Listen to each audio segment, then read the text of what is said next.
So I know this sounds kind of weird, but the first thing that I'd recommend is that you actually seek psychotherapy if you're struggling in some way.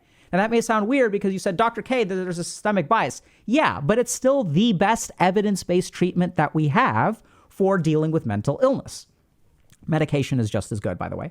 And another thing we need to keep in mind is that there are randomized controlled trials on many types of psychotherapy, which show that they are equally effective for men and women. So it's not like psychotherapy works. It's just that if you're engaging in psychotherapy as a man, there may be a couple of things that we can arm you with to really make that psychotherapy really worthwhile.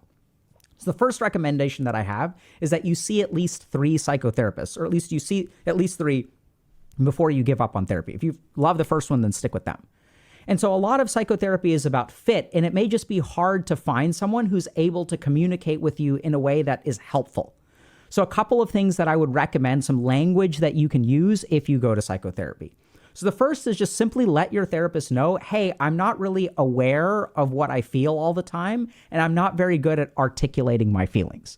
Because oftentimes therapists will say, how do you feel? And as dudes, we don't know how to answer that. So just be transparent with them at the beginning.